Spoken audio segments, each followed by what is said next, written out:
Welcome to choice academy. அனைவருக்கும் வணக்கம். இந்த பதிவில் ஆறாம் வகுப்பு டேர்ம் 2ல் இருக்கக்கூடிய இயல்களில் உள்ள இலக்கணம் மற்றும் செயல் பகுதியில் இருக்கக்கூடிய சொல் பொருள், அதில் இருக்கக்கூடிய புக் பேக் கொஸ்டின்ஸு பார்க்க போகிறோம். பார்த்திங்கன்னா நமக்கு இலக்கணம் என்ன கொடுத்துருக்காங்க அப்படின்னு பார்த்திங்கன்னா இணை எழுத்துக்கள். இது நமக்கு சிலபஸில் இருக்குது, யூனிட் 1ல் இருக்கக்கூடியது. இணை எழுத்துக்கள் அப்படின்னா என்னென்னா நட்பெழுத்துக்கள் அப்படின்னு சொல்லுவாங்க. அதாவது சில எழுத்துக்களுக்கு இடையே ஒலிக்கக்கூடிய முயற்சி பிறக்கும் இடம், இந்த ரெண்டுக்குமே ஒற்றுமை இருக்கும். அப்படி ஒற்றுமை இருக்க எழுத்துக்களை என்னது இணை எழுத்துக்கள் அப்படின்னு சொல்லுவாங்க. சரிங்களா? நமக்கு உயிரெழுத்து, மெய்யெழுத்து, ஆயுத எழுத்து, உயிர்மெய் எழுத்து அப்படின்னு சொல்லி எழுத்துக்களுடைய பெயர் தெரியும். இதில் உயிர் எழுத்துக்களுக்கும் அடுத்து மெய் எழுத்துக்களுக்கும் என்னது இணை எழுத்துக்கள் இருக்கும். எப்படின்னா உயிர் எழுத்துக்களுக்கு குறில் நெடில்னு 2 எழுத்துக்கள் பார்த்துருக்கோம்யா. சரிங்களா? அப்போ ஒரு உயிர் நெடிலுக்கு, சரிங்களா, ஒரு உயிர் நெடில் எழுத்துக்கு ஒரு உயிர் குறில் இணை எழுத்தாக வரும். சரிங்களா? ஒரு உயிர் நெடில் எழுத்துக்கு ஒரு உயிர் குறில் இணை எழுத்தாக வரும். அதாவது அப்போ இணை எழுத்தாக வரும் பொழுது எப்போ வரும் அப்படின்னு பார்த்தீங்கன்னா, நம்ம ஏற்கனவே பார்த்துருக்கோம், உயிர் எழுத்துக்கள் அளபடையில் மட்டும்தான் சொல்லின் இடையிலும் சொல்லின் இறுதியிலும் வரும் அப்படின்னு சொல்லி பார்த்துருக்கோம். மற்றபடி எனது உயிரெழுத்துக்கள் சொல்லின் முதலில் மட்டும்தான் வரும்னு. அப்படி அதே போல் தான் அளவெடுக்கும் பொழுது அந்த வரக்கூடிய குறில் எழுத்து தான் எனது அந்த இருக்கக்கூடிய பக்கத்தில் இருக்கக்கூடிய உயிர் எழுத்துக்கு இணை எழுத்தாக அளபடையில் அந்த குறில் எழுத்து உட்காரும். சரிங்களா? அடுத்து மெய்யெழுத்துக்கான இணை எழுத்து என்னென்ன அப்படின்னு சொல்லி பார்த்துடலாம். மெய்யெழுத்துக்கான இணை எழுத்துக்கள் எப்படி பார்க்குறது அப்படின்னா, நமக்கு தெரியும் மெய்யெழுத்துக்களை 3 இனமாக பிரிப்பாங்க. சரிங்களா? ஒன்று வல்லினம், அடுத்து மெல்லினம், இடையினம். சரிங்களா? அப்படி பார்த்தீங்கன்னா இருக்கக்கூடிய 6 வல்லினம் இருக்கு இல்லையா, கசட, தபர. சரிங்களா? அடுத்து மெல்லின எழுத்து பார்த்தீங்கன்னா ஞங்கன, நமன, ஞங்கன, நமன. அப்போ 6 வல்லின எழுத்துக்களுக்கும் 6 மெல்லின எழுத்துக்கள் இணை எழுத்துக்களாக வரும். சரிங்களா? 6 வல்லின எழுத்துக்களுக்கும் 6 மெல்லின எழுத்துக்கள் இணை எழுத்தாக வரும்.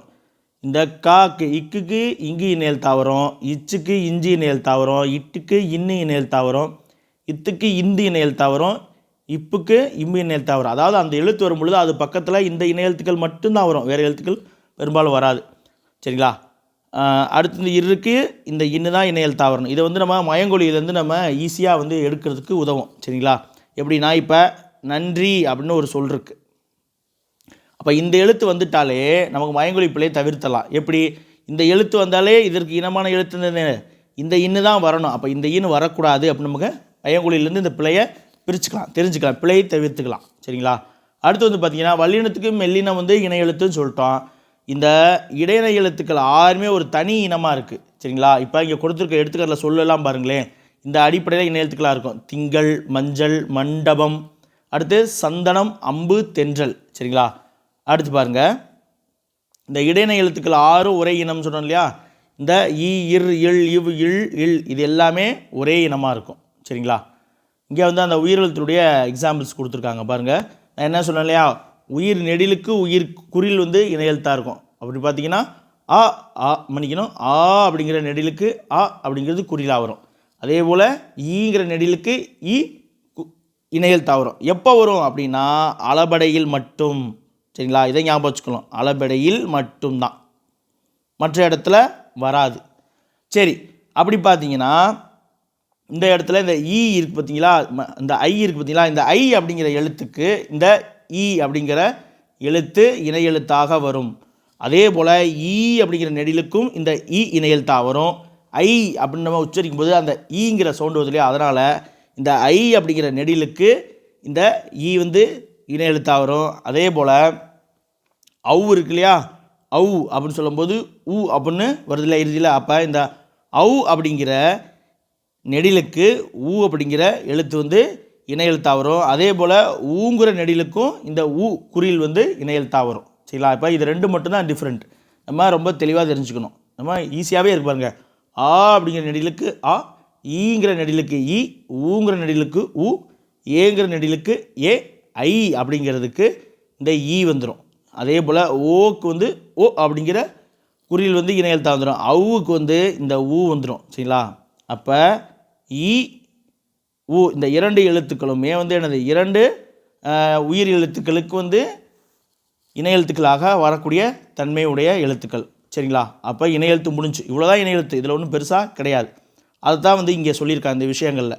சரிங்களா? இந்த பாக்ஸில் தான் சொல்லியிருக்காங்க. அந்த இணை எழுத்துக்கள் உயிர் இணை எழுத்துக்கள் வரும்பொழுது எப்படி அளவெடுக்கும் அப்படின்னு பார்த்தீங்கன்னா, இங்கே பாருங்கள், ஓதல் ஓதல் அப்படின்னு சொல்லக்கூடாது.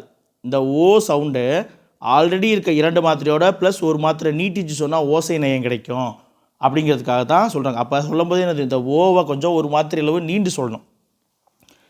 ஓதல் இது வந்து என்னது, சொல்லின் முதலில் அளபெடுத்தல். அடுத்து தூம், அதாவது சொல்லின் இடையில் அளபெடுத்தல். தளி, சொல்லின் இறுதியில் அளபெடுத்தல். சரிங்களா? அதே போல் அடுத்து வந்து தமிழ் எழுத்துக்களில் ஆயுத எழுத்துக்களுக்கு மட்டும்தான் வந்து என்னது, இணை எழுத்து இல்லை அப்படின்னு சொல்லியிருக்காங்க. தமிழில் ஆயுத எழுத்துக்களுக்கு மட்டும்தான் வந்து என்னது, இணை எழுத்து இல்லை.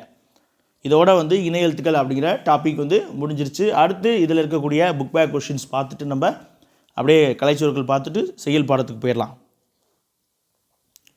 பாருங்கள், கொஸ்டின் பாருங்கள். சரியான விடையை தேர்ந்தெடுத்தல்களை மெல்லினத்திற்கான இணை எழுத்து இடம்பெறாத சொல் எது அப்படின்னு சொல்லி கேட்டிருக்காங்க. இந்த இஞ்சு அப்படிங்கிற மெல்லினத்துக்கு சா வந்து இருக்குது. அப்போ இங்கே இந்துக்கு தா வந்திருக்கு, இன்னுக்கு இன்னே வந்திருக்கு. அப்போ இதுதான் வந்து சரியான விடை. இங்கே இம்முக்கு பி வந்துருச்சா, ரைட். அடுத்து தவறான சொல்லை வட்டமிடுக அப்படின்னு இருக்காங்க. கண்டான், இந்த இன்னுக்கு அடுத்து இந்த டா தான் வரணும், தகர வரிசை, கரெக்ட், சரி. இந்த இன்னு வந்துச்சுன்னா என்னது, இந்த ரா தான் வரணும்னு சொல்லிக்க. அப்போ இந்த ரா வந்து தவறு. அப்போ இதுதான் வந்து என்னது, தவறான சொல். அதே போல் தகர வரிசை வந்தாலே இந்த மூன்று சொல்லி இன்னு வந்துடணும். சரிங்களா? அப்போ இது சரியானது. அடுத்து இங்கே பாருங்கள், பிழை திருத்தம், அதையும் பார்த்தலாம். தென்றல், இந்த ரா வந்தாலே என்ன சொல்லியிருக்கேன், இரண்டு சொல்லி இன்னு தான் வரணும். அதே போல் டா வந்தால் என்னது, மூன்று சொல்லி இன்னு தான் வரணும். ரீ வந்தால் இந்த ரெண்டு இந்த இன்னு வந்துச்சுன்னா என்னது, இந்த ரீ தான் வரணும். அதே போல் டா வந்திருக்கு. அப்போ மண்டபத்துக்கு மூன்று சொல்லி இன்னு தான் வரணும். சரிங்களா? அடுத்து வந்து நம்ம என்ன இருக்குன்னு பார்த்துடலாம். இங்கே பாருங்கள், படித்து சுவைக்க மொழியை ஆள்வோம் பகுதியில் படித்து சுவைக்க அப்படிங்கிறதுல வந்து கல்வியின் சிறப்பை உணர்த்தக்கூடிய இரண்டு பாடல்கள் கொடுத்துருக்காங்க. ஒன்று வந்து திருக்குறள், இன்னொன்று வந்து பழமொழி நாளிலிருந்து வந்திருக்கு.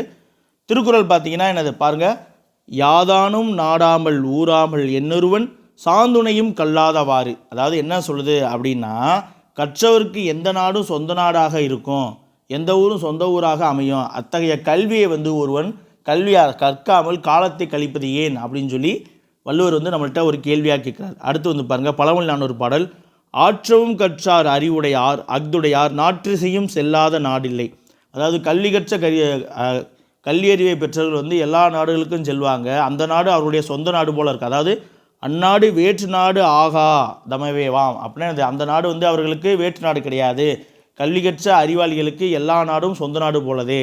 ஆயினால் ஆற்றுனா வேண்டுவது இல், அதனால் அவர்களுக்கு வந்து வழிநடை உணவு அப்படின்னு சொல்லப்படக்கூடிய கட்டுச்சோறு வேண்டாம் அப்படின்னு சொல்கிறாங்க. இந்த பழமொழி நல்லது, ஆற்றுனா வேண்டுவது இல் அப்படிங்கிறது பழமொழி. சரிங்களா? அடுத்து வந்து பார்த்திங்கன்னா நம்ம இங்கே பாருங்கள், இருபொருள் தரக்கூடிய சொற்களை பயன்படுத்தி சொற்சொடை அமைக்க சொல்லியிருக்காங்க. அதாவது என்னது, சொல்லு ஒன்று ஆனால் இரண்டு பொருளில் வரும். சரிங்களா? சொல் ஒன்று இரண்டு பொருள். இப்போ இங்கே நூல் அப்படிங்கிற சொல்ல இரண்டு பொருளை பயன்படுத்துகிறாங்க. எப்படி, ஆடை தைக்க உதவுவது நூல், அதாவது நூல் இலை, இந்த லை வந்துச்சுன்னா நூல் இலை. சரிங்களா? இந்த நூல் இலைன்னு சொல்லணும், இல்லைன்னா பஞ்சு இலைன்னு சொல்லணும். அது இந்த இலை வந்துச்சுன்னா இந்த தாவரத்தினுடைய உறுப்பு. அதே போல் இந்த இலை வந்துச்சுன்னா இந்த மெலிதல், இளைஞன், இழைத்தல் அப்படின்ற பொருளை வரும். அதே போல் மூதுரை அறநூல் கொடுத்துருக்காங்க. அப்போ இந்த மாலைன்னா நான் ஏற்கனவே சொல்லியிருக்கேன், ஒன்று பூமாலை, இன்னொன்று சிறுபொழுதில் வரக்கூடிய ஒரு காலம். அடுத்து ஆறு அப்படிங்கிறதுக்கு என்னது, ஓடக்கூடிய ஆறு, எண்களில் ஒன்று, ஆறு. சரிங்களா? அடுத்து படி அப்படின்னு என்னது, ஒன்று படித்தல், இன்னொன்று கற்களால் ஆன படி, படிக்கட்டு இருக்கு இல்லையா, அந்தது. அடுத்து வந்து பார்த்திங்கன்னா ஒரு ஜென்ரல் நாலேஜ் தொடர்பானது. தலைவருடைய பிறந்தநாள் எந்த நாளாக கொண்டாடப்படுகிறது அப்படின்னு சொல்லி கேட்டிருக்காங்க. பாருங்கள், காமராஜருடைய பிறந்தநாள். காமராஜருடைய பிறந்தநாள் வந்து என்னது, கல்வி வளர்ச்சி நாள். என்னைக்கு அப்படின்னு பார்த்தீங்கன்னா ஜூலை 15. சரிங்களா? அடுத்து டாக்டர் எஸ் ராதாகிருஷ்ணன் பிறந்தநாள். முதல் துணை குடியரசுத் தலைவராக இருந்தார், பின்னால் வந்து குடியரசுத் தலைவராகவும் இருந்திருப்பார். செப்டம்பர் 5 என்னது, ஆசிரியர் தினம். அடுத்து அப்துல் கலாம் பிறந்தநாள் வந்து என்னது மாணவர் தினம். சரிங்களா, அப்துல் கலாம் பிறந்தநாள் வந்து மாணவர்கள் தினம். என்னைக்கு அப்படின்னு பார்த்தீங்கன்னா அக்டோபர் 15. சரிங்களா, அக்டோபர் 15. விவேகானந்தர் பிறந்தநாள். விவேகானந்தர் வந்து என்னது ஒரு வீரத்துறவி. இளைஞர் நாள், தேசிய இளைஞர் நாள். என்னைக்கு அப்படின்னு பார்த்தீங்கன்னா ஜூலை 12. சரிங்களா, அடுத்து ஜவஹர்லால் நேரு அவர்கள் பிறந்தநாள் வந்து என்னது நவம்பர் 4. நம்ம எல்லாருக்கும் தெரியும் குழந்தைகள் தினம். நவம்பர் 14. சரிங்களா, இது தெரிஞ்சுக்கோங்க. அடுத்து இருக்கக்கூடிய இதில் வந்து கொடுத்துருக்காங்க பாருங்களேன், இன எழுத்து அமைந்த சொற்களை வட்டமிட்டு சொல்லியிருக்காங்க. இதை ஒரு முறை பார்த்துருங்க. சரிங்களா, அடுத்து இன எழுத்து சார்ந்து கொடுத்துருக்காங்க, அதெல்லாமே பாருங்கள். இது வந்து நம்ம அந்த பத்தியிலேருந்து படித்து அதுலேருந்து கேள்வி கேட்பாங்க இல்லையா, அந்த கான்செப்டில் வரக்கூடியது ஒரு முறை தேர்வுலையுமே கேட்டிருக்காங்க. சரிங்களா, இது நம்ம படித்தாலே ஆன்சர் பண்ணலாம். இந்த ஏரியாவில் வந்து நம்ம மிஸ் பண்ணவே கூடாது. சரிங்களா, அடுத்து பாருங்கள். இது எல்லாமே வந்து என்னது சொல்கிறாங்க, முறை மாறியுள்ள சொற்களை சரியான இடத்தில் பொருத்தி சொற்றொடரை வந்து நிறைவு செய்ய சொல்லியிருக்காங்க. அதாவது சொற்களை ஒழுங்குபடுத்தல வரும். முளையிலேயே விளையும் தெரியும் பெறும். அதான் என்னது முளையும் பயிர். சரிங்களா, விளையும் பயிர் முளையிலேயே தெரியும். அதான் சரியான விடை. சரிங்களா, விளையும் பயிர் முளையிலேயே தெரியும். அடுத்து கல்லாமையை இல்லாமை ஆக்குவோம். சரிங்களா, கல்லாமை அப்படிங்கிறத இல்லாமை ஆக்குவோம். இதுதான் வந்து சரியான தொடராக வரக்கூடியது. அடுத்து பார்த்தீங்கன்னா கலைச்சொற்கள் ரொம்ப முக்கியமானது பாருங்கள். கல்வி அப்படின்னா எஜுகேஷன், தொடக்கப்பள்ளி அப்படின்னா பிரைமரி ஸ்கூல், மேல்நிலை பள்ளினா என்னது ஹையர் செகண்டரி ஸ்கூல், இடைநிலை பள்ளினா ஹை ஸ்கூல், நூலகம் அப்படின்னா லைப்ரரி, மின் படிக்கட்டு அப்படின்னா என்னது எஸ்கலேட்டர், மின் தூக்கினா லிஃப்ட்டு, மின்னஞ்சல்னா இமெயில், குறுந்தகடு சிடி காம்பேக்ட் டிஸ்க், மின் நூலகம் அப்படின்னா இ லைப்ரரி, மின் நூல் அப்படின்னா என்னது இ புக், மின் இதழ் அப்படின்னா என்னது இ மேகசின். சரிங்களா, இதோட நம்ம அடுத்து செயல் பாடத்துக்கு போயிடலாம். செயலில் வந்து பார்த்திங்கன்னா நமக்கு ஔவையார் பாடல்கள் வந்து கொடுத்துருக்காங்க. சிலபஸில் இருக்கக்கூடிய டாபிக் தான். என்ன வந்திருக்கு, மூதுரை வந்திருக்கு. சரிங்களா, மூதுரையில் வந்து மொத்தம் 31 பாடல்கள். சரிங்களா, மூதுரை, கொன்றைவேந்தன், நல்வழி, இதெல்லாமே வந்து ஔவையார் எழுதியது. பாடல் பாருங்கள், பாடல் வாசிக்கிறேன் கவனிங்க. மன்னனும் மாசற கற்றோனும் சீர்தூக்கின் மன்னனின் கற்றோன் சிறப்புடையவன். அதாவது மன்னனையும் குற்றமில்லாமல் கற்ற ஒருவனையும் சீர்தூக்கி பார்த்தோம்னா மன்னனை விட கற்றவன் வந்து சிறந்தவன். சரிங்களா, மன்னருக்கு தன் தேசமல்லால் சிறப்பில்லை, கற்றோருக்கு சென்ற இடமெல்லாம் சிறப்பு. மன்னனுக்கு வந்து அவனுடைய நாட்டில் தான் மதிப்பு, ஆனால் கற்றவனுக்கு வந்து எந்த நாடு போனாலும் மதிப்பு அப்படின்னு சொல்லியிருக்காங்க. அடுத்து இதற்கான சொல் பொருள் பார்த்தலாம். மாசற அப்படின்னு அது குற்றம் இல்லாமல், சீர்தூக்கி அப்படின்னு அது ஒப்பிட்டு ஆராய்ந்து பார்த்தால், தேசம்னா நாடு, மன்னருக்கு என்றால் மன்னனுக்கு அப்படின்னு பொருள். அடுத்து ஔவையார் பற்றி இருக்கக்கூடிய நூல்வழி பார்த்துடலாமா. இந்த பாடலை இயற்றியது வந்து ஔவையார். இவர் எழுதியது என்னது ஆத்திச்சூடி, கொன்றைவேந்தன், நல்வழி போன்ற நூல்களை வந்து எழுதியிருக்காரு. மூதுரை என்னும் சொல்லுக்கு வந்து எனது மூத்தோர் கூறும் அறிவுரை என்பது பொருள். சரிங்களா, சிறந்த அறிவுரையை வந்து கூறுவதால் வந்து இந்நூல் மூதுரை அப்படின்ற பெயர் பெற்றது. சரிங்களா, இந்த நூலில் வந்து 31 பாடல்கள் இருக்குது. அடுத்து இதனுடைய புக் பேக் கொஸ்டின் போயிடலாமா. பாருங்கள், மாணவர்கள் நூல்களை வந்து எப்படி கற்கணும், குற்றமில்லாமல், அதாவது மாசற கற்க வேண்டும். அடுத்து இடமெல்லாம் என்னும் சொல்லை பிரித்தெழுத கிடைப்பது என்னது இடம் கூட்டல் எல்லாம். மாசற என்னும் சொல்லை பிரித்தெழுத கிடைப்பது மாசு கூட்டல் அற. சரிங்களா, அடுத்து வந்து குற்றமில்லாதவர் என்ற சொல்லை சேர்த்தெழுத கிடைப்பது என்ன அப்படின்னு பார்த்தீங்கன்னா குற்றமில்லாதவர், குற்றமில்லாதவர். அடுத்து சிறப்புடையார், சிறப்பு கூட்டல் உடையார் என்னது சிறப்புடையார். இங்கே இருக்குது, இந்தது தான் சரியான விடை. சரிங்களா, அடுத்து வந்து பார்த்திங்கன்னா நமக்கு பட்டுக்கோட்டை கல்யாண சுந்தரம் அவர்கள் வந்து சிலபஸில் இருக்கார். அவருடைய பாடல் ஒன்று துன்பம் வெல்லும் கல்வி அப்படிங்கிற தலைப்பில் வந்து நமக்கு கொடுத்துருக்காங்க. சரிங்களா, பாடல் வந்து ரொம்ப அருமையான பாடல். பாருங்கள், ஏட்டில் படித்ததோடு இருந்து விடாதே, நீ ஏன் படித்தோம் என்பதையும் மறந்து விடாதே, நாட்டின் நெறிதவறி நடந்து விடாதே, நம் நல்லவர்கள் தூற்றும்படி வளர்ந்து விடாதே, மூத்தோர் சொல் வார்த்தைகளை மீறக்கூடாது, பண்பு முறைகளிலும் மொழிதனிலும் மாறக்கூடாது, மாற்றார் கைப்பொருளை நம்பி வாழக்கூடாது. அதாவது அடுத்தவங்களுடைய காசை நம்பி நம்ம வாழக்கூடாது, அவங்க உதவுவாங்கன்னு சொல்லி வாழக்கூடாதுங்கிறாராம். தன் மானமில்லா கோழையுடன் சேரக்கூடாது. எவ்வளோ அற்புதமான வரிகள் பாருங்கள். தன் மானமில்லாத கோழைகளுடன் வந்து சேரக்கூடாது. துன்பத்தை வெல்லும் கல்வி கற்றிட வேண்டும், நீ சோம்பலை கொல்லும் திறன் பெற்றிட வேணும், வம்பு செய்யும் குணம் இருந்தால் விட்டிட வேணும், அறிவு வளர்ச்சியிலே வான்முகட்டை தொட்டிட வேணும், வெற்றி மேல் வெற்றி வர விருது வர பெருமை வர மேதைகள் சொன்னது போல் விளங்கிட வேணும். மேதைகள் சொன்னது போல் விளங்கிட வேணும். எப்போ வெற்றி மேல் வெற்றி வர விருது வர பெருமை வர. அடுத்து பெற்ற தாயின் புகழும் நீ பிறந்த மண்ணின் புகழும் வற்றாமல் உன்னோடு வாழ்ந்திட வேண்டும். மக்கள் கவிஞர் என்று அழைக்கப்படக்கூடிய பட்டுக்கோட்டை கல்யாண சுந்தரம் அவர்கள் இயற்றிய பாடல். சரிங்களா, கிட்டத்தட்ட ஒரு 26 பாடல்களை நம்ம தான் கம்மியாக எழுதியிருப்பார். இதனுடைய சொல் பொருள் அப்படின்னு பார்த்தீங்கன்னா தூற்றும்படி என்றால் இகழும்படின்னு பொருள். மூத்தோர்னா என்னது? பெரியோர். மேதைகள் என்றால் அறிஞர்கள். மாற்றார்னா என்னது? மற்றவர். நெறி என்றால் வழி என்று பொருள். வற்றாமல் அப்படின்னா குறையாமல் என்பது பொருள். சரிங்களா? அடுத்து இங்கே பாருங்க, கல்யாண சுந்தரம் பற்றி கொடுத்துருக்காங்க. நம்ம அவுட் சோர்ஸ்லையும் கொடுத்துருப்போம். எளிய தமிழில் சமூக சீர்திருத்த கருத்துக்களை வலியுறுத்தி பாடியவர் பட்டுக்கோட்டை கல்யாண சுந்தரம். திரை இசை பாடல்களில் உழைப்பாளிகளின் உயர்வை போற்றியவர். சரிங்களா? மக்கள் கவிஞர். பட்டுக்கோட்டை, தஞ்சாவூர் மாவட்டம் பட்டுக்கோட்டையை அடுத்த செங்கப்படுத்தான் காடு அப்படின்ற ஊரில் பிறந்திருப்பார். அடுத்து வந்து புக் பேக் கொஸ்டின் பாருங்கள். சரியான விடையை தேர்ந்தெடுத்து சொல்லியிருக்காங்க. மாணவர் பிறர் தூற்றும்படி நடக்கக்கூடாது. நாம் மூத்தோர் சொல்படி நடக்க வேண்டும். கைப்பொருள் என்னும் சொல்லை பிரித்தல் கிடைப்பது என்னது? கை கூட்டல் பொருள். சரிங்களா? கை கூட்டல் பொருள். மானம் கூட்டல் இல்லாங்கிறது மானம் இல்லா அப்படின்னு சொல்லி வரும். சரிங்களா? அடுத்து வந்து காமராஜர் பற்றின ஒரு பாடம் கொடுத்துருக்காங்க. இதில் வந்து நம்ம டைம் இருந்தால் படிச்சுக்கோங்க. அதில் நிகழ்வுகள்லாம் கொடுத்துருப்பாங்க. சரிங்களா? காமராஜருடைய சிறப்பு பெயர்கள் அப்படின்னு சொல்லி பார்த்தீங்கன்னா, பொதுவாக பெருந்தலைவர், படிக்காத மேதை, கர்ம வீரர், கருப்பு காந்தி, ஏழை பங்காளர், தலைவர்களை உருவாக்குபவர், கிங் மேக்கர் அப்படின்னு சொல்லுவாங்க. இது எல்லாமே வந்து என்னது? காமராஜருடைய சிறப்பு பெயர்கள். அடுத்து வந்து காமராஜரை பற்றி ஜஸ்ட் நம்ம தெரிஞ்சுக்கணும். ஏன்னா ஐஎன்எம்மில் வருகிறார் இல்லையா? அதனால் மதுரை பல்கலைக்கழகத்திற்கு காமராஜர் பல்கலைக்கழகம் என பெயர் சூட்டப்பட்டுள்ளது. நடுவண் அரசு 1976 வந்து என்னது? பாரத ரத்னா விருது கொடுத்துருப்பாங்க. 1975 எமர்ஜென்சி பீரியடில் வந்து இவர் அக்டோபர் 2 காந்தியடிகள் பிறந்தநாள் அன்னைக்கு இறந்துருவார். சரிங்களா? அடுத்த வருஷமே 76 வந்து இவருக்கு இந்தியாவின் உயரிய விருதான பாரத ரத்னா விருது வந்து வழங்கப்பட்டது. அடுத்து காமராஜர் அவர்கள் வாழ்ந்த சென்னை இல்லம் மற்றும் விருதுநகர் இல்லம் ஆகியவை வந்து அரசுடைமை ஆக்கப்பட்டு நினைவினங்களாக மாற்றப்பட்டிருக்கு. சரிங்களா? அடுத்து வந்து சென்னை மெரினா கடற்கரையில் இவருக்கு வந்து சிலை நிறுவப்பட்டிருக்கு. அதே போல் ரொம்ப முக்கியமாக சென்னை ஏர்போர்ட் சென்னையில் உள்ள உள்நாட்டு விமான நிலையத்திற்கு காமராஜருடைய பெயர் வந்து சூட்டப்பட்டுள்ளது. அடுத்து கன்னியாகுமரியில் வந்து காமராஜருக்கு மணிமண்டபம் வந்து கட்டப்பட்டது. எப்போ அப்படின்னு பார்த்தீங்கன்னா, எப்போது அமைக்கப்பட்டதுனா 2/10/2000 ஆண்டு வந்து எனது அமைக்கப்பட்டது. அடுத்து ஆண்டுதோறும் நாம் வந்து காமராஜருடைய பிறந்தநாள், அதாவது ஜூலை 15 வந்து கல்வி வளர்ச்சி நாளாக கொண்டாடிட்டு இருக்கோம். சரிங்களா? அடுத்து வந்து இதனுடைய புக் பேக் கொஸ்டின் பாருங்கள். பள்ளிக்கூடம் செல்லாததற்கு ஆடுமைக்கு சுருள் கூறிய பதில் என்னென்னா, ஊரில் வந்து பள்ளிக்கூடம் இல்லை அப்படின்னு சொல்லியிருப்பாங்க. அடுத்து பசியின்றி என்னும் சொல்லை பிரித்தெழுத கிடைப்பது பசி கூட்டல் இன்றி அப்படின்னு சொல்லி தான் சரியான விடை. அடுத்து படிப்பறிவு என்னும் சொல்லை பிரித்தெழுத கிடைப்பது என்னது? படிப்பு கூட்டல் அறிவு. அடுத்து காடு கூட்டல் ஆறு, காட்டாறு. சரிங்களா? ஒற்று ரட்டும். தகரம் ரகரம் வரும்போது என்னது? ஒற்று ரட்டும்.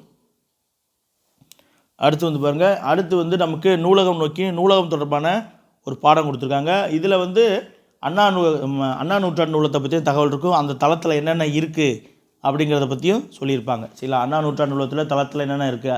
அதே போல் டிஎன்பிஎஸ்சியில் கேட்கப்பட்ட ஒரு கேள்வி, ஒரு ஜென்ரல் நாலேஜ் கொஸ்டின். சரிங்களா? அரங்கநாதன் தான் வந்து என்னது? நூலக விதிகளை உருவாக்கியவர். சரிங்களா? இவர் இந்திய நூலகவியலுடைய தந்தை அப்படின்னு சொல்லி போற்றப்படுகிறார். சரிங்களா? அவருடைய பிறந்தநாளை தான் வந்து நம்ம நூலக தினமாகவும் கொண்டாடிட்டு வரோம். சரிங்களா? ஜஸ்ட் இதை தெரிஞ்சுக்குவோம் ஒரு ஜென்ரல் சீரீஸ்க்காக. அண்ணா நூற்றாண்டு நூலகத்தினுடைய 8 தளங்கள். 8வது தளத்தில் வந்து என்னது? நிர்வாக பிரிவு இருக்கும். சரிங்களா?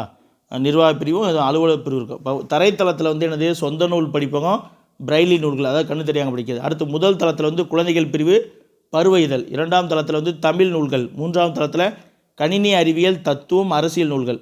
4ஆம் தளத்தில் பொருளியல், சட்டம், வணிகவியல் மற்றும் கல்வி. 5ஆம் தளத்தில் கணிதம், அறிவியல், மருத்துவம். 6ஆம் தளத்தில் பொறியியல், வேளாண்மை, திரைப்படக்கலை. 7ஆம் தளத்தில் வந்து வரலாறு, சுற்றுலா, அரசு கீழ்திசை சுவடி நூலகம், ஓலைச்சுவடிகள் பாதுகாப்புற இடங்களில் ஒன்று. அடுத்து 8ஆம் தளத்தில் வந்து கல்வி, தொலைக்காட்சி, நூலகத்தினுடைய அலுவலக பிரிவு வந்து இருக்கும். அடுத்து வந்து இந்த இயல் முடிஞ்சிருச்சு. அடுத்து நம்ம 2வது இயலுக்கு போயிடலாம். சரிங்களா? அடுத்து வந்து பார்த்திங்கன்னா, நமக்கு டேர்ம் 2ல் இருக்கக்கூடிய இயல் 2ல் வந்து மயங்கொலிகள் அப்படிங்கிற இலக்கண படம் கொடுத்துருக்காங்க. மயங்கொலிகள் வந்து மொத்தம் எத்தனைனா 8 எழுத்துக்கள் மயங்கொலி எழுத்துக்கள். மயங்கொலிகள் தான் என்ன அப்படின்னு பார்த்தீங்கன்னா, இங்கே பாருங்கள், உச்சரிக்கும் பொழுது ஏறத்தாழ ஒன்று போலவே ஒலிக்கக்கூடியது. சரிங்களா? இந்த 2க்கு இடையே வந்து பொருள் வேறுபாடு இருக்குது. இந்த 2 எழுத்துக்களுக்கு இடையே பொருள் வேறுபாடு இருக்குது. இவ்வாறு உச்சரிப்பில் சிறிதளவு மட்டுமே வேறுபாடு உள்ள ஒலிகளை மயங்கொலிகள் அப்படின்னு சொல்கிறோம். 8 எழுத்துக்கள் வந்து மயங்கொலி எழுத்துக்கள் என்னென்ன அப்படின்னா, ந ந ந ல ழ ழ. அடுத்து ரா ரா. இந்த 8 தான் வந்து என்னது? மயங்கொலிகள். சரிங்களா? அடுத்து இவை பிறக்கும் இடம் வந்து கொடுத்துருப்பாங்க பாருங்கள். இந்த ந இந்த எழுத்துக்களை பற்றி பாருங்களேன். இந்த ந அப்படிங்கிறது நாவின் நுனி மேல்வாய் அன்னத்தின் நடுப்பகுதியை தொடுவதால் பிறக்கக்கூடியது. இந்த நா வந்து நாவினுடைய நுனி மேல்வாய் அன்னத்திற்கு முன்பகுதியை தொடுவதால் பிறக்கக்கூடியது. அடுத்து இந்த நா வந்து நாவின் நுனி மேல்வாய் பல்லின் அடிப்பகுதியை தொடுவதால் பிறக்கக்கூடியது. சரிங்களா? அடுத்தது அதற்கான இணை எழுத்து கொடுத்துருக்காங்க. நம்ம ஏற்கனவே இணை எழுத்து பார்த்துட்டோம். சரிங்களா? அடுத்து அதனுடைய பேர் கொடுத்துருக்காங்க பாருங்களே. தகரத்தை அடுத்து வரும் நகரம் தன்னகரம். தகரத்தை அடுத்து வரக்கூடிய இந்த நகரம் வந்து தன்னகரம்னு சொல்கிறாங்க. நகரத்தை அடுத்து வரக்கூடிய நகரத்தை வந்து என்னது ரன்னகரம் அப்படின்னு சொல்லுவாங்க. சரிங்களா? இங்கே பாருங்கள் சொல்லியிருக்காங்க. நான் ஏற்கனவே இந்த இன்ன எழுத்தை சொன்னதான். இந்த டாங்கிற எழுத்துக்கு முன் வந்து முன்னால் இந்த நகரம் தான் வரணும். சரி, எடுத்துக்காட்டு பாருங்கள். கண்டம், வண்டி, நண்டு. அடுத்து ராங்கிற எழுத்துக்கு முன்னாடி இந்த 2 சொல்லி நகரம் தான் வரணும். மன்றம், நன்றி, கன்று. சரிங்களா? இதெல்லாம் நம்ம தெரிஞ்சுக்கொள்ள வேண்டியதில் உண்டு. அடுத்து இங்கே பாருங்கள். நகரம் வர வேண்டிய இடத்தில் நகரம் எழுதப்படுமானால் அந்த இடத்துல பொருளானது மாறுபடும். இப்போ இந்த வானம் அப்படின்னா என்ன பொருள் அப்படின்னா வான வெடிக்கைன்னு சொல்லுவேன், வெடின்னு அர்த்தம். இந்த வானம்னா ஆகாயம், விசும்புன்னு பொருள். இந்த பனினா வேலை, இந்த பனினா என்னது குளிர்ச்சின்னு பொருள். அடுத்து லகரத்தை பற்றி பார்க்க போகிறோம் பாருங்கள். லகரத்தில் லா ழா ழா. இந்த லா இதை வந்து நுனி லா இல்லைன்னா வகர லான்னு சொல்லுவாங்க பாருங்கள். வகர லகரம் அப்படின்னு சொல்லுவாங்க. நாவின் இரு பக்கங்கள் தடித்து மேற்பற்களின் அடியை தொடுவதால் லகரம் தோன்றும். அடுத்து இந்த ழா பள்ளிக்கு வரலானே பொதுவாக சொல்லலைன்னா பொது லகரம் தான். இது பேரே பொது லகரம். நாவின் இரு பக்கங்கள் தடித்து மேல் அன்னத்தின் நடுப்பகுதியை தொடுவதால் லகரம் தோன்றும். சரிங்களா? இதனை வந்து பொது லகரம் அப்படின்னு சொல்கிறோம். இந்த ந போல இருப்பதால் நன்னகரம் அப்படின்னும் நகர லகரம் அப்படின்னும் சொல்லுவாங்களாம். சரிங்களா? நகர லகரம் அப்படின்னு சொல்லுவாங்க. இந்த லகரம் வந்து வா போல இருப்பதால் வகர லகரம்னு சொல்லுவாங்க. இல்லைன்னா நுனி லகரம் அப்படின்னும் சொல்லுவாங்க. நுனியில் சொல்கிறோம் இல்லையா, நாவின் நுனியை தொடுறதா மன்னிக்கணும் அன்னத்தின் நுனியை தொடுறதுனால. அடுத்து வந்து பார்த்திங்கன்னா சிறப்பு லகரம் பாருங்கள். நாவின் நுனி மேல் நோக்கி வளைந்து வருடுவதால் எனது ழகரம் தோன்றும். ழகரமும் ஒரே இடத்தில் ஒலிக்கப்படும். சரிங்களா? அடுத்து லா தமிழுக்கே சிறப்பானது. எனவே இதனை வந்து என்ன சொல்கிறாங்க, சிறப்பு லகரம் அப்படின்னு சொல்கிறாங்க. இந்த லா வந்து உச்சரிப்பு மற்ற மொழிகளில் பெருசாக இல்லை. அதே போல் மா போல இருப்பதால் இதை வந்து மகர லகரம் அப்படின்னு சொல்கிறாங்க. அடுத்து சில சொற்களுடைய பொருள் வேறுபாடு கொடுத்துருக்காங்க, பார்த்துடலாமா? இந்த விலை அப்படின்னா என்னது, இந்த விலை அப்படின்னா என்னது, பொருளினுடைய மதிப்பு விலை என்னப்பான்னு கேட்குறது. அடுத்து இந்த விலை பயிர் விளைவித்தல், உண்டாக்குதல், உருவாக்குதல் அர்த்தம். அடுத்து இந்த விளைகிறேன் அப்படின்னா என்னது, விரும்புகிறேன்னு அர்த்தம். இந்த இலை வந்து சொல்லிட்டேன். இலைனா செடியின் இலை, மெலிந்து போதல் நூல் இலை. சரிங்களா? அடுத்து ரகரம் பாருங்கள். இந்த இடையின ரகரம் நாவின் நுனி. சரிங்களா? அடுத்து மேல் அன்னத்தின் முதல் பகுதியை தொட்டு வருடுவதால் ரகரம் தோன்றுகிறது. இது இஃது பாருங்கள். உயிர் எழுத்தை அடுத்து வந்து என்னது இஃதுன்னு தான் வரணும். மன்னிக்கணும், உயிர் எழுத்துக்கு முன்னாடி அஃது அல்லது இஃதுன்னு தான் வரணும். சரிங்களா? அது இதுன்னு வரக்கூடாது. இங்கே உயிர் எழுத்து இருக்கு இல்லையா, சொல்லி முன்னாடி அது. அடுத்து இடையின ரகரம் அப்படின்னு சொல்கிறோம். அடுத்து இந்த ரா வந்து நாவினுடைய நுனி மேல் அன்னத்தின் மையப்பகுதியை உரசுவதால் இந்த ரகரம் வந்து தோன்றுகிறது. சரிங்களா? இது வந்து வல்லின எழுத்து அப்படிங்கிறனால வல்லின ரகரம் அப்படின்னு சொல்கிறாங்க. அடுத்து பொருள் வேறுபாடு ரகரத்தில். ஏரி அப்படின்னா என்னது, நீர்நிலை அர்த்தம். ஏரியில் குளிக்கிறோம்னு சொல்லி. அடுத்து ஏரி போ அப்படின்னா என்னது, ஏரி அப்படின்னா மேலே ஏறுதல். அடுத்து கூரை அப்படின்னா என்னது, வீட்டினுடைய ஓடு, வீட்டினுடைய கூரை. இந்த கூரை வந்து என்னது, கூரை புடவை. சரிங்களா? அடுத்து புக் பேக் கொஸ்டின் பாருங்கள். சரியான விடையை தெரிஞ்சு எழுதுக. சிரம். இந்த சிரம் அப்படின்னா பஸ்ஸில் எழுதியிருப்பாங்க, கரம் சிரம் புறம் நீட்டாதீர்னு. சிரம் அப்படின்னா இந்த தலைன்னு அர்த்தம். இந்த தலைனா என்னது, விலங்கு அப்படின்ற பொருள், துன்பம் அப்படின்ற பொருள் வரும். அடுத்து இலைக்கு வேறு பெயர். இலைக்கு வேறு பெயர் வந்து இந்த தலை வரும். இலையினுடைய வேறு பெயரில் வந்து என்னது, மன்னிக்கணும், இந்த தலை வரும். தலைத்தல், தலை, வேப்பந்தலை அப்படின்னு சொல்ல மல்லித்தலை, இந்த தலை வரும். அடுத்து வண்டி இழுப்பது காளை தான் வந்து காளை மாடு. அப்புறம் இளைஞனை குறிக்கக்கூடிய இந்த காளை வந்து சிறுபொழுதில் ஒன்றான காளை பொழுதை குறிக்கக்கூடிய. அடுத்து கடலுக்கு வேறு பெயர் பறவை, நம்ம பார்த்துருக்கோம். இந்த பறவை பற்றி எக்ஸாம்பிள் பார்த்துட்டோம். அடுத்து பறவை வானில் பறந்தது. இந்த பறந்தது அப்படின்னா வானில் பறந்து செல்தல். இந்த பறந்ததுன்னா பறந்து விரிந்திருக்கு அப்படின்ற பொருள். கதவை மெல்ல திறந்தான். இந்த ரா தான் வரணும், இந்த ராக்கு வராது. சரிங்களா? அடுத்து பூ மனம் வீசும், இதற்கான விளக்கமும் கொடுத்துருக்கேன். மனம், நாற்றம் அப்படிங்கிற பொருளாக வரக்கூடியது அப்படின்னு சொல்லியிருக்கேன். அடுத்து புலியின் கண், இந்த கண்ணு தான் வந்து என்னது உறுப்பை குறிக்கக்கூடியது, சிவந்து காணப்படும். அடுத்து குழந்தைகள் பந்து, இந்த பந்து தான் கரெக்டு. இந்த பந்து வந்து வரும்போது என்ன வரும், போலியில் வரக்கூடியது. சரிங்களா. அடுத்து வீட்டு வாசலில் கோலம், இதுதான் வந்து என்னது கோலம். சரிங்களா, இதுதான் வந்து கோலம் என்ற பொருள். இந்த கோலம் அப்படி என்னது பூகோளம் படிக்கலாம், உருண்டை கோல வடிவம் அப்படின்ற பொருளில் வரக்கூடியது இந்த கோலம். சரிங்களா. இங்கே பாருங்கள், சரியான தொடர் எதுன்னு கண்டுபிடிச்சு சொல்லியிருக்காங்க. இது மாதிரி நமக்கு கேள்விகள் முன்னாடி வந்திருக்கு இல்லையா. கதிரவன் மறையும் காலையில் உதித்தது அப்படின்ட்டுருக்கு, இது வந்து தப்பு, வராது. அடுத்து மாலையில் காலையில் உதித்து மறையும் கதிரவன், இதுவும் தப்பு, பொருத்தமாக இல்லை. சரிங்களா. அடுத்து வந்து கதிரவன் காலையில் உதித்து மாலையில் மறையுங்கிறது தான் சரியானது, சரியான தொடரை தேர்ந்தெடுத்தல வரக்கூடியது. சரிங்களா.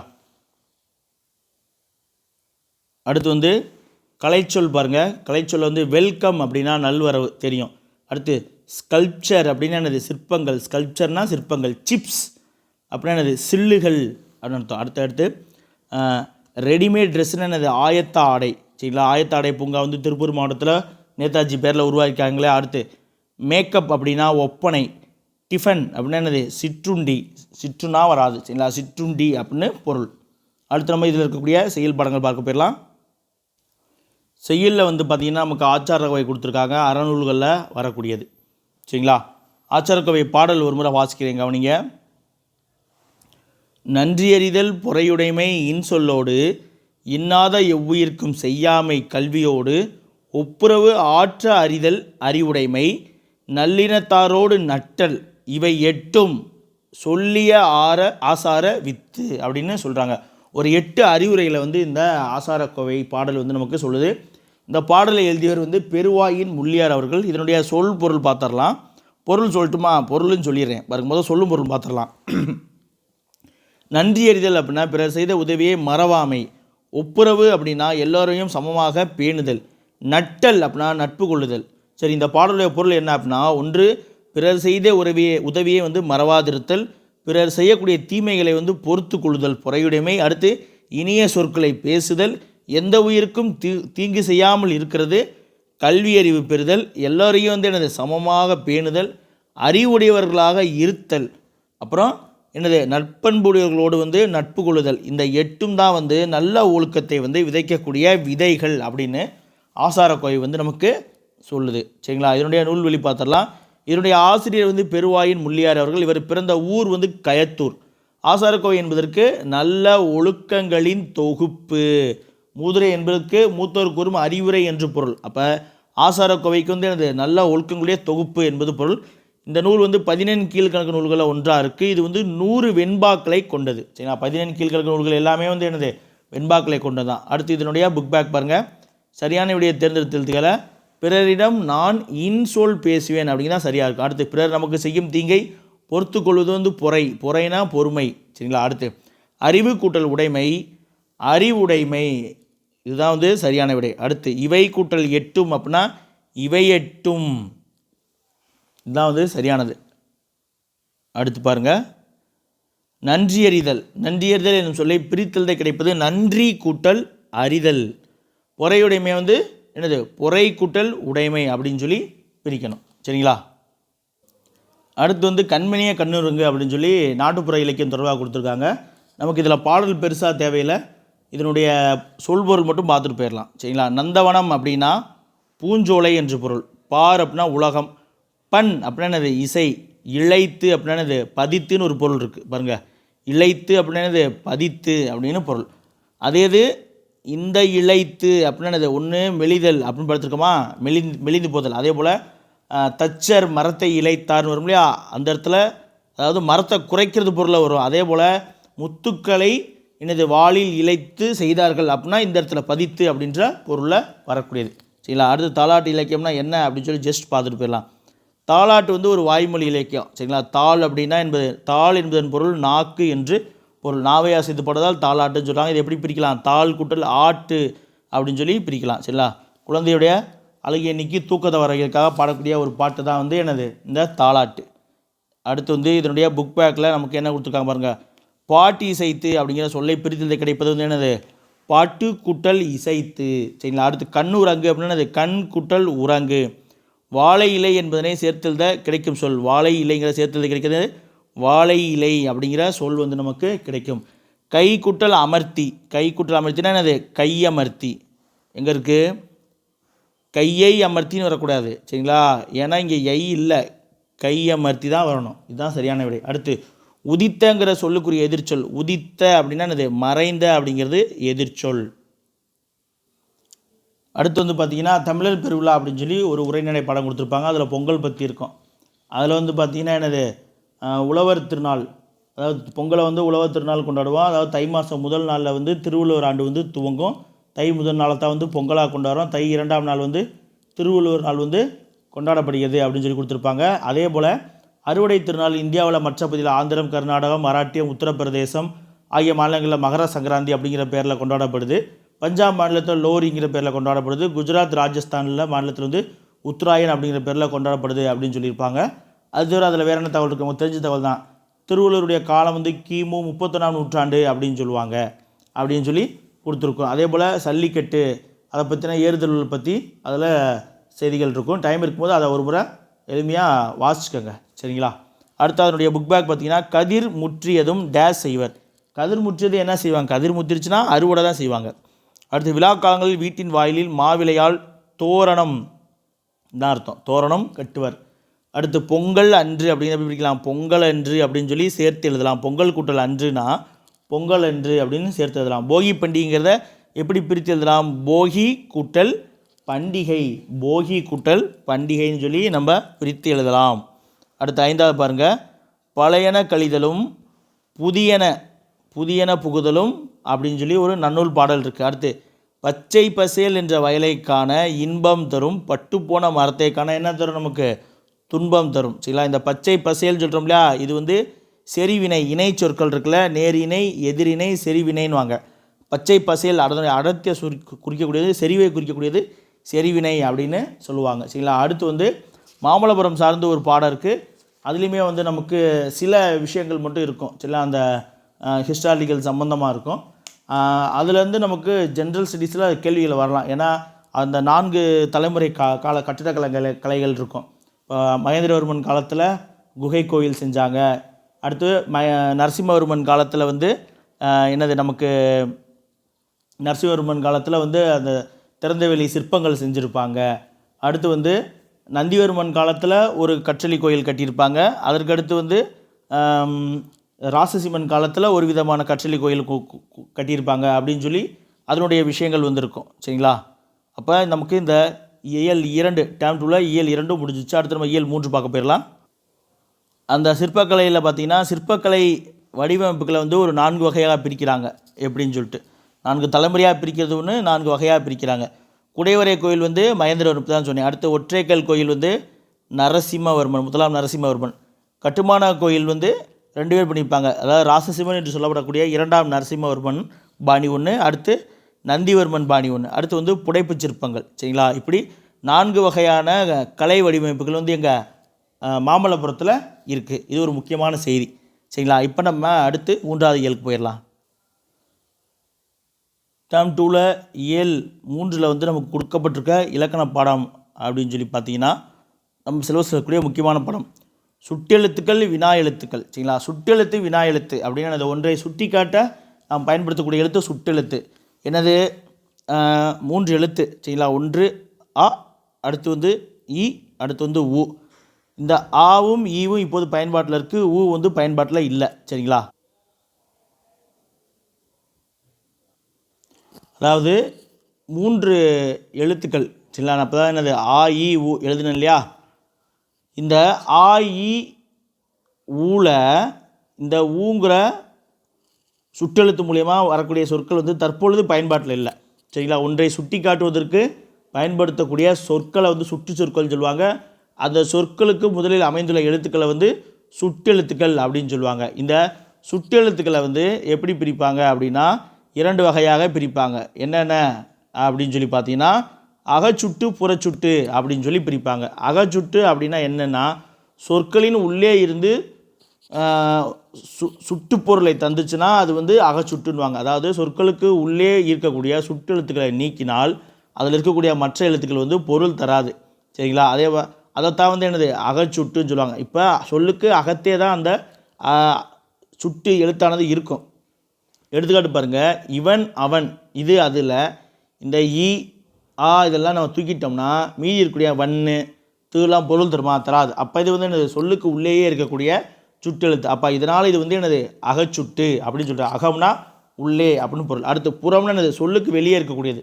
அதாவது இந்த சுட்டு எழுத்துக்களை நீக்கினால் மீதம் இருக்கக்கூடிய சொற்கள் எல்லாமே பொருள் தரக்கூடியது வந்து புறச்சுட்டு. இப்போ பாருங்கள், அவ்வானம் இம்மலை இந்நூல் இந்த சொற்களில் இந்த சுட்டெழுத்துக்கு அப்புறம் நீக்கிட்டோம்னா வானம் மலை நூல் அப்படின்னு சொல்லி பொருள் தரும். இப்படி சொல்லுக்கு வெளியே இருந்து என்னது சொல்லுக்கு புறத்தே இருந்து சுட்டு பொருளை தரக்கூடியதை வந்து என்னது புறச்சுட்டு அப்படின்வாங்க. அதை தவிர குறிப்பிடும் பொழுது, அதாவது தொலைவை பொறுத்து அருகில் உள்ளது, தொலைவில் உள்ளது, இடையில் உள்ளது அப்படின்னு சொல்லி இந்த சுட்டை எப்படி பிரிப்பாங்க அப்படின்னு பார்த்தீங்கன்னா, அண்மை சுட்டு, சேய்மை சுட்டு, அடுத்து வந்து என்னது இடைமை சுட்டு அப்படின்னு சொல்லி பிரிப்பாங்க. சரிங்களா? இடைமை சுட்டு. இப்போ அண்மை சுட்டு அப்படின்னது அருகில் இருக்கக்கூடிய குறிக்கக்கூடியது. இவன், இவர், இது, இவை, இம்மரம். சரிங்களா? இதெல்லாமே அண்மை சுட்டு. அப்போ அருகில் இருக்கக்கூடியதை சுட்டி காட்ட பயன்படுத்தக்கூடியதை அண்மை சுட்டுருவாங்க. அண்மை சுட்டுக்குரிய எழுத்து இ.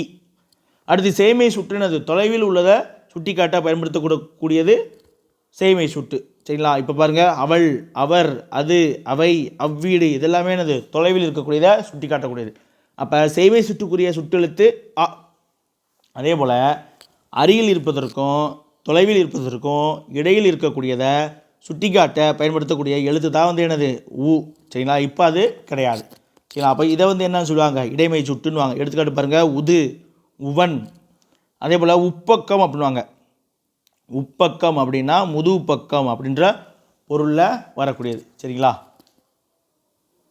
இப்போ சுட்டெழுத்துக்கள் பார்த்துட்டோம். அடுத்து வந்து சுட்டு திரிபு பார்க்க போகிறோம். சரிங்களா? சுட்டு திரிபு. சுட்டு திரிபு அப்படின்னா என்னன்னு பாருங்களேன். அம்மரம், இவ்வீடு ஆகிய புறச்சுட்டுக்கள் அப்படிங்கிறது நமக்கு தெரியும். சரிங்களா?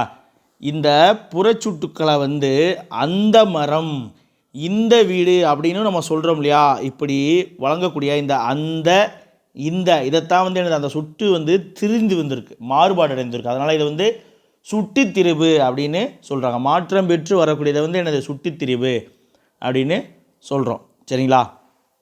அந்த ஆயிங்கிற சுட்டெழுத்துக்கள் திரிந்து அந்த இந்த அப்படின்னு சொல்லி சுட்டுப்பொருளை தரக்கூடியதை வந்து சுட்டு திரிவுன்றாங்க. அதற்கு அடுத்து வந்து நமக்கு என்னது அடுத்து வந்து அப்படியே வினா எழுத்திற்கு. சரிங்களா? வினா எழுத்து என்னென்ன அப்படின்னு சொல்லி பார்த்துடலாம். அதாவது என்னென்னு பார்த்துடலாம். வினா எழுத்து அப்படின்னா வினா பொருளை தரக்கூடிய எழுத்துக்களுக்கு வினா எழுத்து அப்படின்னு பெயர்.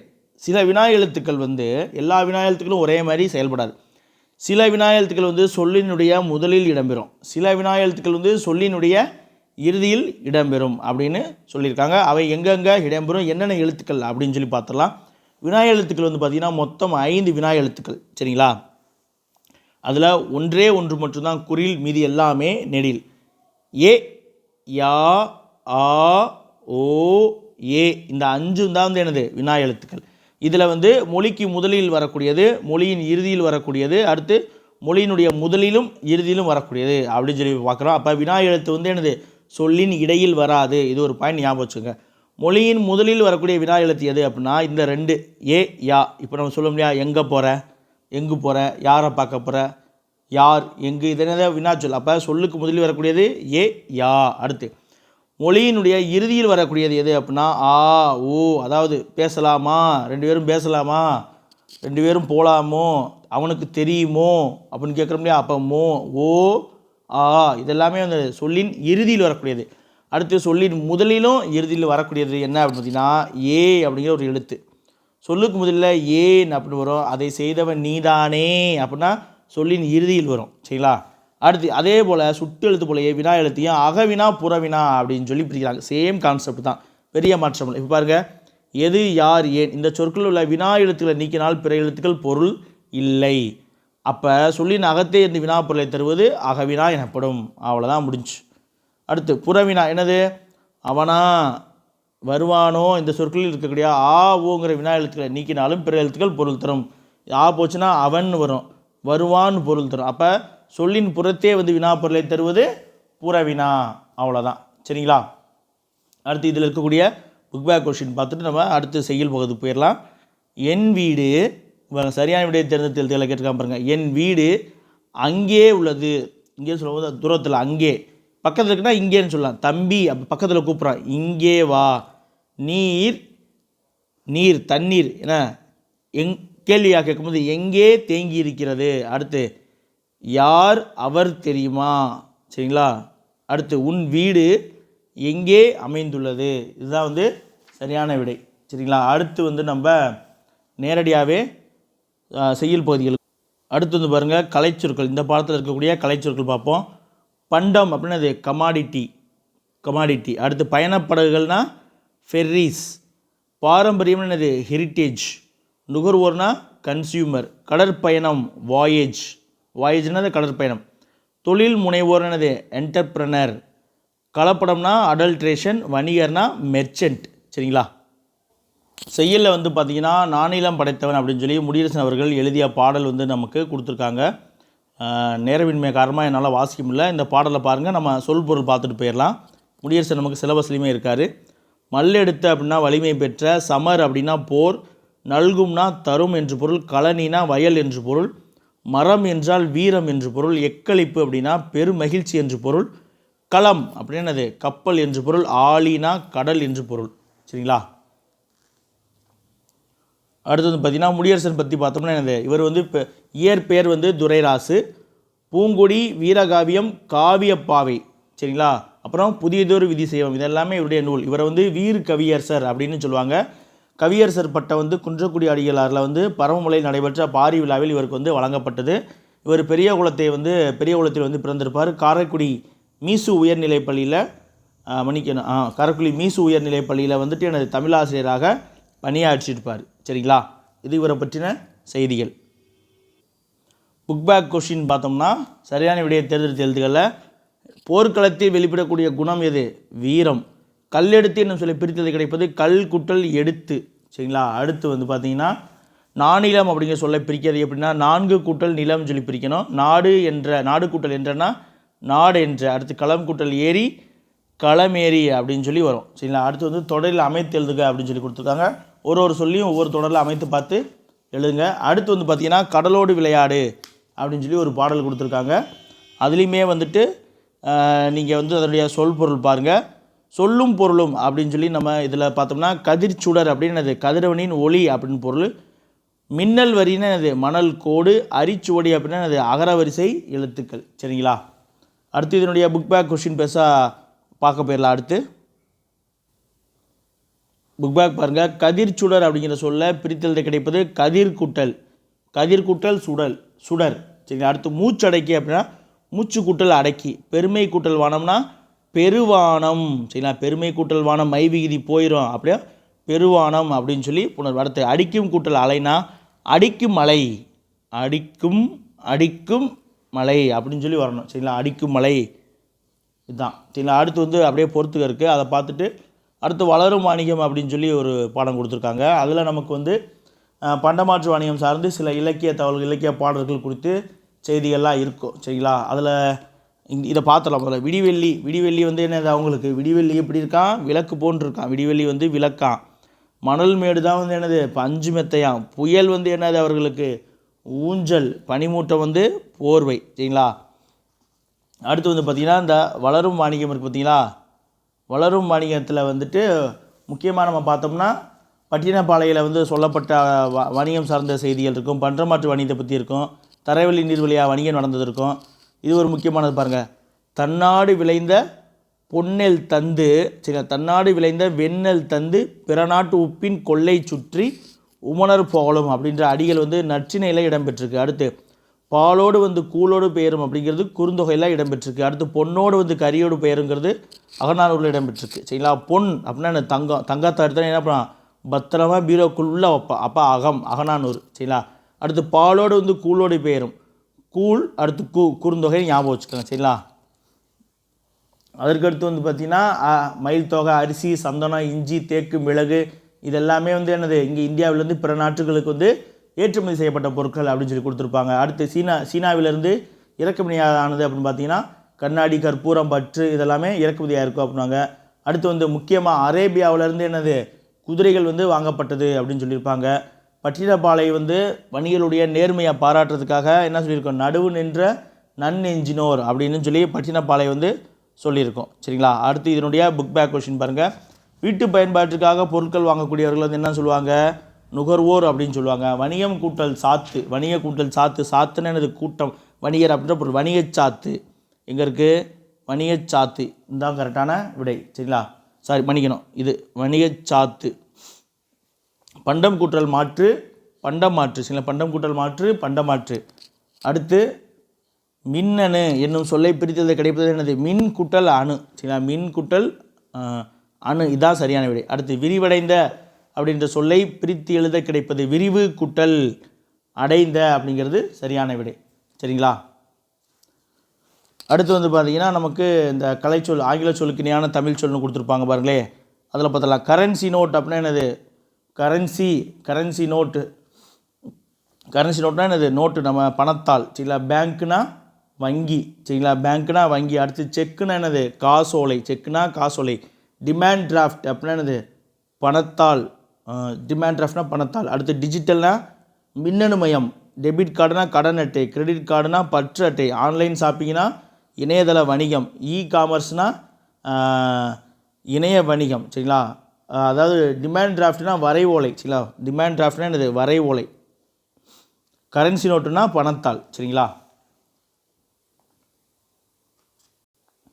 அடுத்து வந்து பார்த்தீங்கன்னா டேர்ம் 2 இயல் 2 திருக்குறள் இருக்குது, அது நடத்தும் பொழுது விட்டுட்டேன். இப்போ அப்படியே தொடர்ச்சியாக திருக்குறளை மட்டும் பார்த்துடலாம். ஒரு 10 நிமிஷத்தில் முடிஞ்சிடும் வீடியோ, அதோட முடிஞ்சிடும். சரிங்களா.